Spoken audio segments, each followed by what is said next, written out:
discussed in my most recent video, traditionally retirement was correlated with that three-leg step stool, each leg equally weighted between pensions, Social Security, and personal savings. Well, tradition no more, as there has been a paradigm shift, and pensions are vanishing from existence, and Social Security is in desperate need of changes in order to improve the solvency of the program. And even if the program is changed, how much can you count on in Social Security benefits at the time that you retire? So what changes are they going to make, and how is it going to impact how much you receive from Social Security? And then you have your personal savings that's trying to figure out how to stand up on its own leg, much less hold up the other two legs of pensions and Social Security. So personal savings has its own battles with respect to how much is enough in personal savings to ensure that you cannot outlive your money. And then you also have these key retirement risks, including the risk multiplier, which is longevity risk, eating away at your personal savings. So how is it that personal savings can figure out how to stand on its own leg, much less support two other legs of a step stool? Well, the answer would be a guaranteed income annuity. That fixed annuity would help support Social Security and pensions, in addition to providing protection for your personal savings from those key retirement risks.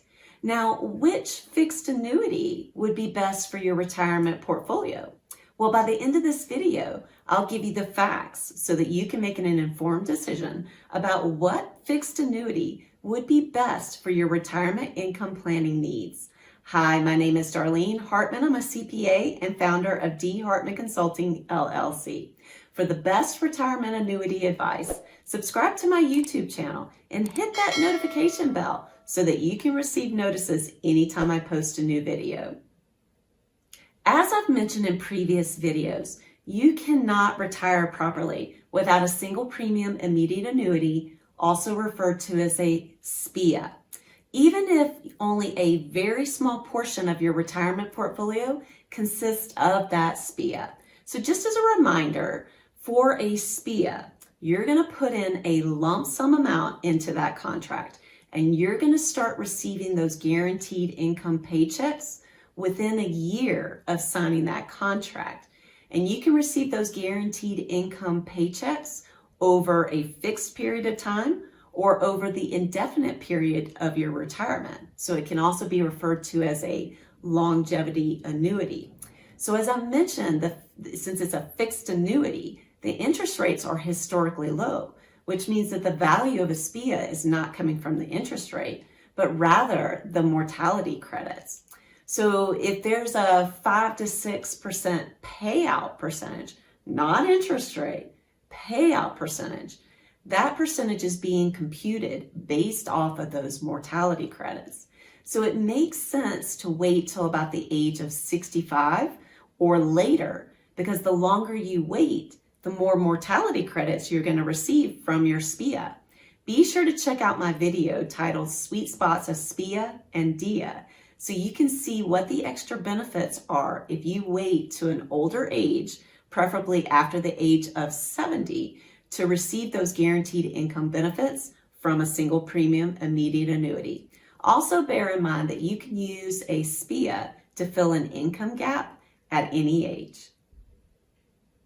Now, the deferred income annuity is an excellent retirement income planning tool. So you can actually make flexible payments into the contract, or you can put in a lump sum payment into the contract. It's going to cook or defer for anywhere between 13 months and up to 45 years. Again, the value of a deferred income annuity is the same as a single premium immediate annuity in that it's the mortality credits. Given that we're in a historically low interest rate environment and a deferred income annuity is a fixed annuity, the value is going to come only from those mortality credits.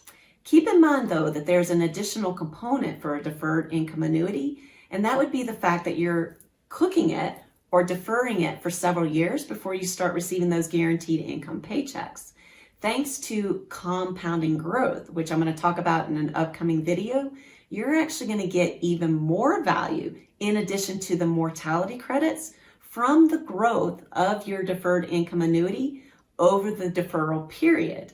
So again, be sure to check out my videos, Sweet Spots for a SPIA and a DIA, where you'll see that a DIA will actually give you more contractual guarantees than a SPIA at the same age, given the fact that you are deferring those guaranteed income paychecks for a couple of years, and there's some compounded growth in addition to your mortality credits. Now, you need to be sure to have your retirement income planning hat on for a deferred income annuity. So you're going to want to start looking at a deferred income annuity as early as the age of 50 so that you can cook it or defer it and get those additional benefits from deferring it for several years. Now, there will be some situations where you may want to get one before the age of 50, but typically people age 50 or older start looking into those deferred income annuities for their retirement portfolio. Now, a qualified longevity annuity contract is very similar to a deferred income annuity in that you cook or defer it for several years before you start taking those guaranteed income paychecks. Now, with respect to a QLAC, you have the ability to defer it for up to 15 years or the age of 85, whichever comes first. So you remember, for a deferred income annuity, you have anywhere between 13 months and up to 45 years. So a QLAC, the value of this type of fixed annuity is the same as with a deferred income annuity. It's in the mortality credits and the fact that you're going to get compounded growth during that deferral period. Now, the difference is a QLAC is best with an IRA or a 401k account, which are also referred to as tax deferred accounts. So the benefit is, if you have a deferred income annuity in a qualified or a tax deferred account, you have to start taking required minimum distributions at the age of 72. Even if you decided to wait past the age of 72 to start those guaranteed income paychecks from the deferred income annuity, given the IRS rules, you will have to start taking them at the age of 72. Whereas with a QLAC, you can actually wait up to the age of 85 if you plan accordingly. Keep in mind that the longer you wait to start receiving those guaranteed income paychecks, the more mortality credits you're going to receive. So can you imagine how much your payments would be if you waited till the age of 85 to start receiving those guaranteed income paychecks from your QLAC?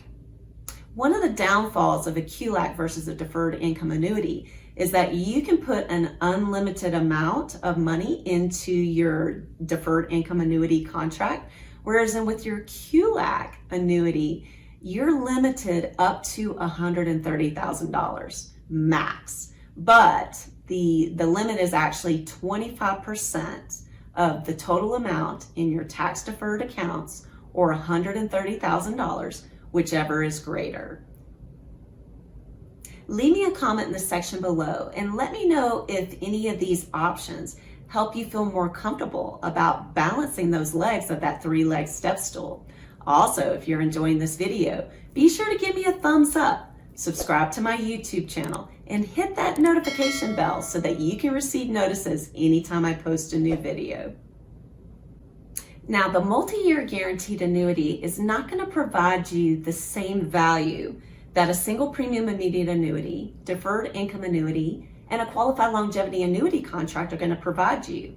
So that would be with respect to the mortality credits. Now, with respect to compound growth, you will get that in your multi-year guaranteed annuity.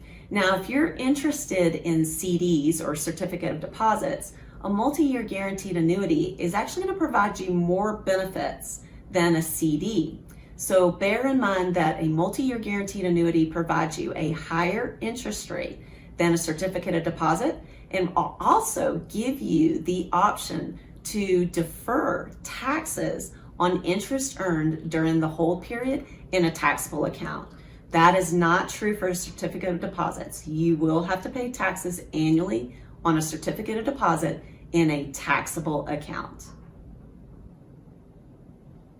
There is one type of fixed annuity that I have not discussed yet in any of my videos, and I want to briefly address in this video.